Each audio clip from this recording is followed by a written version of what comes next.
एते सहज सहित एते सुआदिया जे गोटे थर बनैबा पर बारंबार बनैबा पाई इच्छा करेंगे। आज मु आपनक सहित शेयर करी उषुना चाउलर गोटे रेसिपी। ताहले चलतु स्टार्ट करवा आजिर रेसिपी। प्रथमे गोटे बाउल रे गोटे कप उषुना चाउलर चूना नहीं। प्रथमरु मु चाउल को भिजेकरी ताकू धोईकरी सुखे नहीं। सुखी जावा पर चाउल ताकू मु गुंड करी नहीं। एबे सही चाउलर चूनारू गोटे कप नहीं गोटे बाउल रे देइकरी सेथिरे आधा कप पानी देइकरी ताकू चाउल सहित पानी को भलसे मिसई देइछि। एइठी चाउलर बैटरटा हमर टिके पानिया रहिबो सेथबे मु टिके अधिका पानी देइकरी ताकू गोळेई नेइथिली। ता संगरे मु अल्प टिके खाइबार सोडा देइछि।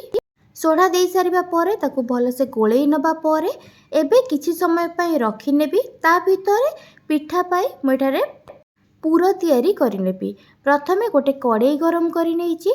कड़ाई गरम हो सारिबा परे नड़िया को मुठारे खंड खंड करी बाहर करी ताकू मु ग्राइंडिंग कर नेइथिली। आपण जदि चाहिबे ग्राइंडिंग न करिकरी कोरिकरी मध्य देई पारि। नड़िया गोटे कप देबा सहित क्षीरर छेना मध्य मुठारे गोटे कप देइछि।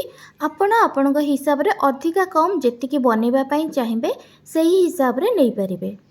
गैस को स्लो फ्लेम रे रखिकरी नड़िया एवं छेना को गोटे मिनिट पर्यंत भाजी नबा परे सेथिरे मु गुड़ देइछि। आपण जदि गुड़ जगार चीनी दबा पई मध्य चाहिबे ताहले चलिबो।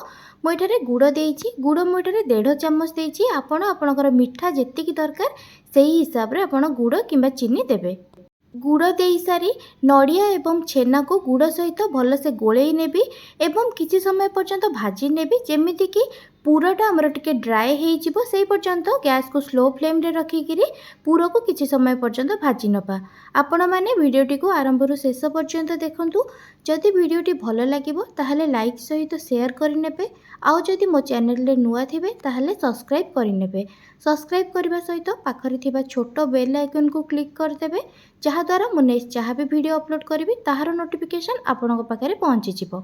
पूरा हो जिबा परे से कड़ाई को काढ़ी नेइछि एवं आउ गोटे कड़ाई देइकरी एठी मु घियो देइछि। आपनको जदि घियो पसंद नथिबो किंबा घियो जगार आपण जदि चाहिबे रिफाइन तेल मध्य देई परिबे।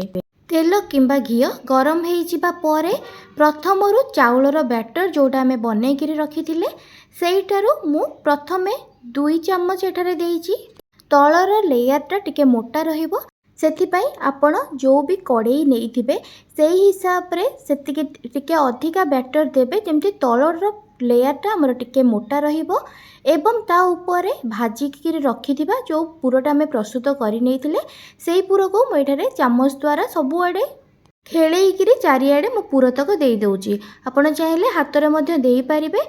मु एठारे सबुआडे पुरतक देई देइची।